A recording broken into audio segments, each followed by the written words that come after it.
शरीर को भस्म किया, हिमालय के यहां जाकर के पार्वती जी के रूप में प्रकट हुई। हिमालय पुत्री पार्वती बाल्यावस्था से ही थी माता जी, हर समय भगवान शिव के ध्यान में निमग्न रहना, कठोर तप करना शुरू कर दिया। जो बिल्व पत्र सूख कर गिर जाते थे, माता जी उसको अपने मुख में रख करके पा लेती, एक बिल्व पत्र। अपन शंकर को एकदम बोध हुआ कि सती का जन्म पार्वती के रूप में हिमालय के यहां हो चुका है और वो हमारे लिए कठिन तपस्या कर रही है। तो सप्त ऋषियों को बुलाया और उनसे कहा कि जाओ इनके प्रेम की परीक्षा लो। लोग कहते भगवान जानते हैं अपने भक्त को, तो परीक्षा क्यों लेते हैं? तो पढ़ाया तो टीचर ने है, तो सालाना परीक्षा तो होगी ही कि तुम क्या पढ़े हो। ऐसे ही तुम्हारे प्रेम की परीक्षा होगी, तुम हरि को चाहते हो या हरि की रची हुई माया को। तरफ देखते रहे, माया से बच गए तो नंबर आ जाएंगे, 100 के 100 आते हैं, यहाँ 98 96 नहीं आते। 2 ही चैप्टर हैं, हरि पसंद कर रहे हो या हरि की माया। हर भक्त के सामने आता है, तो प्रायः लड्डू ही खाने को मिलता है, केवल हरि। जाओ हमारी आज्ञा है, पार्वती की प्रेम की परीक्षा लो, यदि पास हो जाए तो उनको तपस्या से निवृत्त करो। बोलो महादेव जी प्राप्त हो जाएंगे, जाओ भवन को चली जाओ, तपस्या की आवश्यकता नहीं। ऋषियों ने जाकर के विराजमान हो, अस्तिमात्र हुए रहे शरीर, सूखे पत्ते बिल्व के। मुनि बोले हिमांचल नंदिनी इतना कठोर क्या प्राप्त करना चाहती हो, करके बता सकती है। पार्वती जी ने कहा मन बड़ा सकुचाता है आपसे ये बताने में, आप लोग कहीं मेरी हंसी ना उड़ा दें जो मेरा लक्ष्य है। मैंने भी, क्योंकि मेरे गुरुदेव ने मुझे जो आकर के बचपन में बता दिया, मैं वही हृदय से स्वीकार कर ली। मुनियों वैसे आप भी हंस दोगे, ऐसा लगता है जैसे हम भारी प्रबल धारा में बालू का बांध बनाना चाहती हैं। कहां भगवान शिव और कहां मैं? मेरे गुरुदेव नारद ने बचपन में आकर के कहा तुम्हारे पति देवाधिदेव महादेव होंगे, बस मैं तब से अपने पति की प्राप्ति की आराधना कर रही हूं। ऋषि हंस पड़े और कहा बात तो सही है, पर्वत से उत्पन्न हुई हो तो इसलिए तुम्हारी बुद्धि भी हमें लगता है जड़ ही है। नारद के उपदेश से आज तक किसी का घर बसा है? अरे जिस जिसका उपदेश किया उसको बैरागी बना दिया, गृहस्थी तो बनाया नहीं। नारद उपदेश सुनकर किसी का घर बसा हो ऐसा तक प्रमाण नहीं है। देखो जी की जो सीख सुना बर्बाद हो गया, बाबा जी बन गया, भजनानंदी बन गया। वैसे हम बताएं नारद जी हैं बड़े कपटी, ऊपर से साधु का चिन्ह, अंदर से कपट। क्या कपट? उसके संसार का नाश कर देते हैं, भगवान से जोड़ देते हैं गुरु निष्ठा हटाने के लिए, समझ रहे हो? पार्वती जी ने कहा बचपन में मेरे गुरुदेव ने बता दिया, वही मैं। नारद जी की बात आज तक घर किसका? जो नर नारी नारद की बात होता है और एक अर्थ होता है कि कोई गुण नहीं, नीलज, नंगे धड़ंगे घूमते कभी कभी, दिगंबर, कोई लज्जा नहीं। कुबेश, भाई सुंदर मुकुट लगाए हो, पोशाक पहने हो, नहीं चिता की भस्म लगाए, मुन्नों की माला पहने, बहुत बहुत बाघंबर डाल लिया, ये कुबेश है। कपाली, मनुष्य के मुन्नों की माला। अकुल, आज तक कोई पता नहीं लगा कि किस कुल के हैं महादेव जी, क्योंकि सब कुलों। आगे एक दीवाल नहीं है, 60,000 योजन का एक बरगद का पेड़ है, उसी के नीचे रहते हैं। 60,000 योजन, 1 योजन 4 कोस, 1 कोस 3 किलोमीटर। कितना बड़ा वटवृक्ष कैलाश में, एक वटवृक्ष जिसके नीचे रहते 60,000 योजन का। 6 ऋतुएं शोभा देती उसी वटवृक्ष के। और आभूषण भूल मत करना, बड़े बड़े विषैले सांपों का आभूषण, कोई सोना चांदी नहीं पहनते महादेव जी। हमें लगता है ऐसा दूल्हा के लिए ऐसा तप। सुनो, इन्हीं ने शिक्षा दी थी सती को, ऐसे बौरे पति मिले, आग में जाके शरीर भस्म करना पड़ा। इसलिए हम तुम्हें बता रहे हैं कि बहुत सुंदर दूल्हा हम देख के आए हैं। हम जान गए थे कि तुम तपस्या कर रही हो, बहुत सुंदर हरि है। यदि उनका आप वर्ण कर ले तो सुखी हो जाएंगे। वैकुंठ राजधानी, अब आभूषण उनके क्या कहना, पार्षद पहनते, मुन्नू की माला, सांप का जनेऊ, बाघंबर, हमें तो पसंद नहीं आए। और हमारी बात मान लो, ऐसे के पास स्त्रियां टिक नहीं सकती जिनके घर नहीं, आभूषण नहीं, धन नहीं, कोई भोग सामग्री नहीं, उदासीन, उनको किसी से मतलब नहीं, जिनका यश वेद गाते गाते अघाते नहीं है, कोई दोष नहीं, सद्गुणों के समुद्र, लक्ष्मीपति, वैकुंठाधिपति। तुम्हें कुछ नहीं करना, हाँ बोलो, वो आएंगे गरुड़ पे बैठाल के ले जाएंगे, तपस्या करने की जरूरत नहीं। आपने ठीक कहा कि पर्वत से हमारा प्रादुर्भाव हुआ है, इसलिए आपको यह भी पता होगा कि पर्वत बहुत हठीला होता है, जहां डटा है वहीं डटा रह सकता है। सुनो, पर्वत से सोना भी उत्पन्न होता है जो आग में जलाने पर भी अपना तेज बढ़ाता है, घटाता नहीं।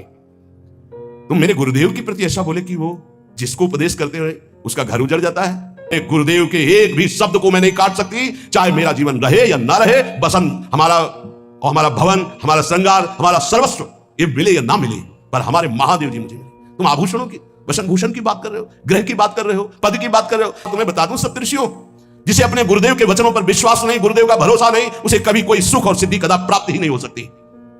विष्णु समस्त सद्गुणों के धाम है, मैं मानती हूं, लेकिन मेरा मन महादेव जी से रम गया है। अब तो केवल महादेव जी, पहले मिलते हो सलाह करते तो तुम्हारी बात सुनती, अब तो गुरुदेव नारद जी ने जो उपदेश किया वही मैं करूंगी। अब तो हमारा जन्म आराध्य देव के लिए, अब कौन गुण दोष का चिंतन करे। करोड़ जन्म लूंगी, अगर इस जन्म में महादेव जी ने मिले तो करोड़ जन्म लूंगी, हर जन्म तब करूंगी। पर हमारे प्रीतम होंगे महादेव, पति होंगे महादेव। 1000 बार आकर के, सैकड़ों बार आकर महादेव जी भी कहें कि अपने गुरुदेव के वचन छोड़ दो, तो मैं अपने गुरुदेव के वचनों का त्याग करने वाली नहीं। आप जा सकते हैं, बहुत जगत में कुंवारी कन्याएं और कुंवारे वर हैं, उनका ब्याह करा दीजिए। मेरी तो केवल एक ही बात रहेगी, हर जन्म महादेव जी के लिए।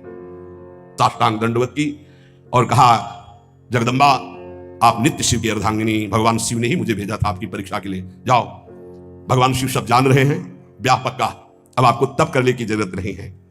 तो अंचल से कहा, सादर अपनी कन्या को लिवा लाओ और ब्याह की तैयारियां शुरू करो। महादेव जी ब्याह के लिए पहले से ही राजी हैं और समस्त देवता ब्रह्मा जी आज उनके पास जा रहे हैं प्रार्थना करने के लिए।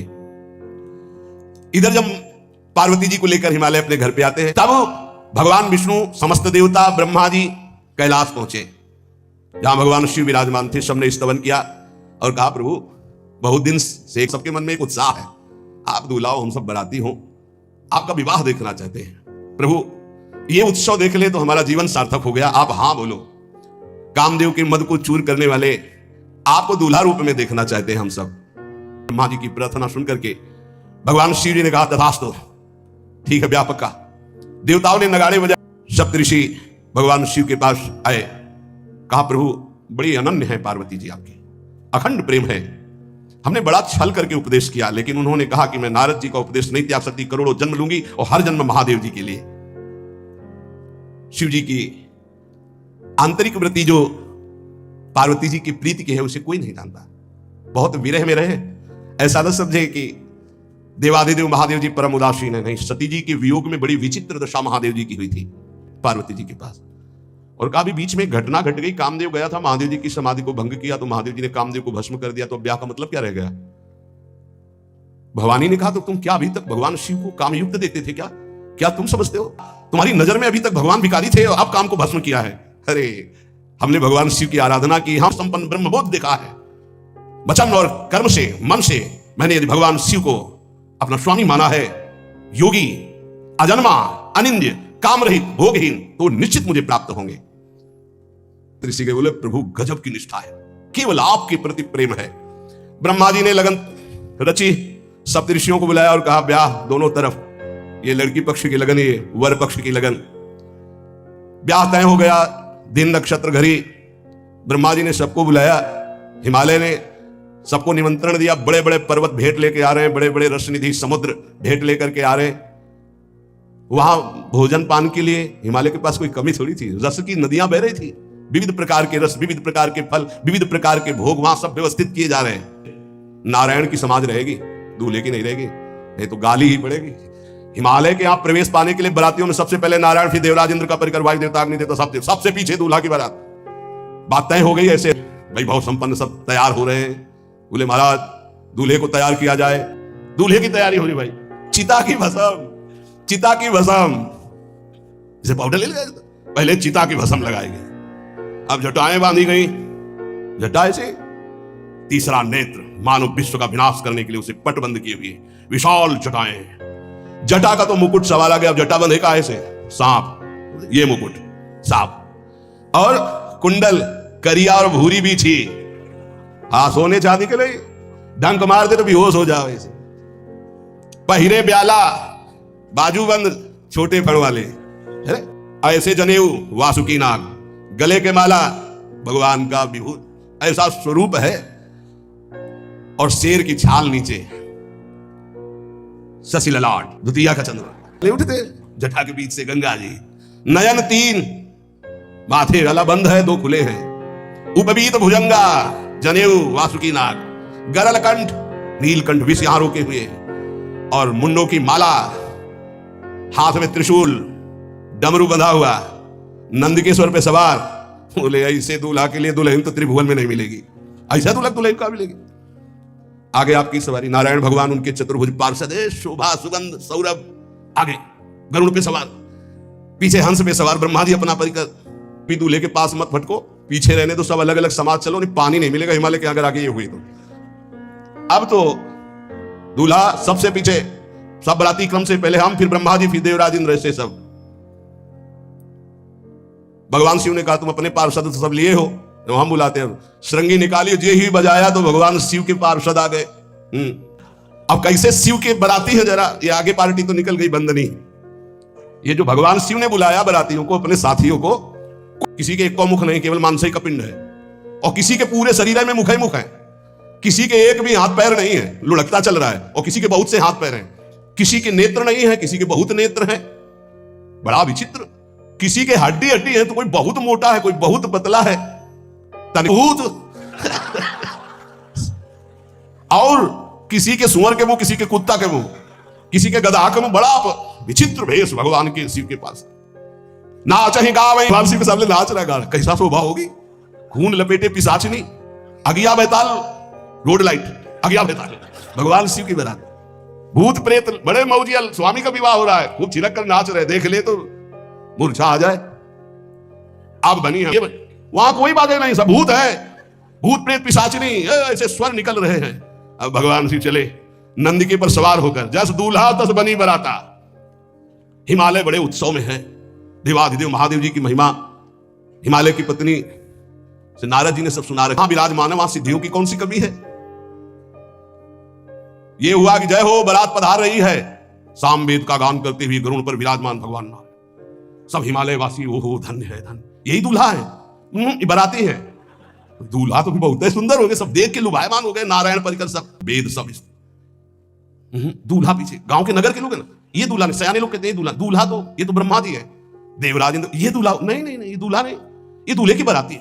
गजब, इतने सुंदर दूल्हे की बाराती, तो दूल्हा तो फिर बहुत हृदय में आनंद है, उत्साह है। नगर की बालक बालिकाओं नौबधुओं को ऐसे देख रहे, दूल्हा कौन है ऊपर से चले। जब सब निकल गए तो बहुत हृदय में आनंद था कि अब दूल्हा के दर्शन होंगे। जो ही दूल्हा की पार्टी आई, जितने अगवाली कर ले आए थे, धोती संभाल के जान बचा के भागे। जो बड़े बूढ़े थे, जो महिमा सुने थे, वो ये को वहां मंगलाचार में नहीं टिकी, सब अगवानी भाग पड़ी। धीरज धर करके बालक घर में पहुंचते, जवान पहुंचते, बहुएं, क्या बात है, तुम लोग भयभीत क्यों हो गए, कोई घटना घटी क्या ब्याह में, बारात है। यमराज की पूरी सेना आ गई है। भैया दूल्हा देखा कैसा, वो देखा है दूल्हा, बरू बौराह बावरा है। क्यों, बैल पे सवार है, सांप की माला पहले, भस्म चिता की लगाए, मुंडों की माला। अरे पूछो मत, ऐसा दूल्हा। जी के लौट के बता रहे, भाग्य मनाओ, जो जियत रहा है बारात देखत पुण्य बढ़ते ही कर सही। जिंदा लौट आए बड़े पुण्य समझो, जो बारात देख ले जिंदा रह जाए, बड़े भाग्य तिनके। देखी सो उमा विवाह घर घर बात सब लड़कन, सबने कहा कि अगर दूल्हा को बाराती को देख के जिंदा रह जाए तो विवाह देख पावेगा, मतलब जिंदा नहीं रहेगा। जो बड़े बुजुर्ग थे वो समझा रहे हैं, देखो भगवान शिव हैं, उनकी समाज है, सबको वास दिलाया गया। अब आरती करने के लिए, सुमंगल गाने के लिए नवीन नवीन स्त्रियां पार्वती जी की माता के साथ आ रही हैं। मैना सो आरती लेके ही देखा दूल्हा को, यही दूल्हा है। हाँ, भारी रोष पैदा हुआ कि नारद जी ने बर्बाद कर दिया हमारा घर, हमारी बिटिया सूखे पत्ते खा के इसके लिए भजन कर दिए। मैना जी ने पीछे मुड़ के देखा, एक भी नहीं स्त्री थी, अकेले थाली लिए खड़ी थी। लौट के आई, उन्होंने कहा कि सब भाग्यों पड़ी, बोले प्राण बचाए, ऐसे ऐसे करिया फुसकार रहे थे। कोई गोद में बैठाला और रोने लगी, बिटिया ऐसे के लिए भजन किए हो, ऐसे के लिए तपस्या किए हो। आंसू भर के कहा कि विधाता की बुद्धि मारी गई, जिसने तुम्हारी जैसी सुंदर कन्या, वो ऐसा बाबरा दूल्हा, ये संयोग रचा है, बुद्धि खराब हो गई ब्रह्मा की, तेरी तुम्हें सुंदरता, त्रिपुर सुंदरी भगवती पार्वती जी। आज वही दिल उत्सव, ब्याह का उत्सव, भगवान शिव। अच्छा तो मेरा निर्णय सुन लिया जाए, मैना जी का, अगर मेरी बात नहीं मानी गई तो हिमालय के शिखर से अपनी बेटी को लेकर गिर के आत्महत्या कर लूंगी, ब्याह नहीं होने दूंगी, फाइनल। आग में जल जाऊंगी अपनी बेटी को लेके, समुद्र में डूब जाऊंगी, लेकिन ऐसे बौरे बौरा जो ये बर है, इसके साथ ब्याह नहीं होने दूंगी, पक्का। सब रोने लगी मैना जी का आदेश सुनकर। मैंने नारद जी का क्या बिगाड़ा था, नारद कर में कहा बिगाड़ा, भवन मोर जिन बसत उजारा, कितना बढ़िया सब चल रहा था। बेटी को उपदेश किया कि वर तुम्हारे शिव देवाधिदेव महादेव बर्बाद कर दिया सब, ऐसा दूल्हा। सच्ची मैं ठगी गई नारद जी के द्वारा, पर अब अपना घर बर्बाद नहीं होने दूंगी। क्या जाने नारद जी बेटी का प्रेम क्या होता है, बांध कभी प्रसव की पीड़ा जानती है, क्या जाने बाबा जी है। बोल रही है तो उन्होंने कहा, माता विचार पूर्वक, जननी ही विकल विलो की भवानी, बोली जुत विवेक मृदवानी, मां विचार पूर्वक, तुम क्यों ऐसा आलाप कर रही हो। अगर मेरे भाग्य में ऐसा पति लिखा है तो तुम टाल नहीं सकती। जनी मातु कलंका, मां मेरे भाग्य में ऐसा ही लिखा है, आप व्यर्थ में क्यों रो रही। जब पार्वती जी की ऐसी करुण बात सुनी तो सब स्त्रियां रोने लगी, विधाता को दोष लगा रही। नारद जी के पास हिमालय गए, बोले हम तो संभाल लेंगे, घर में सब गड़बड़ हो गया। नारद जी गए और जाकर के मैना को कहा, देखो ये इनका बाहरी रूप है, ये जो आपके यहाँ पार्वती के रूप में जन्मी, ये नित्य इनकी अर्धांगिनी सती है, जो यज्ञ भवन में शरीर छोड़ करके आपके यहां जन्मी, ये इनकी नित्य संगिनी है। आप ऐसा शोक मत कीजिए। नारद जी विविध प्रकार से माता को समझाया,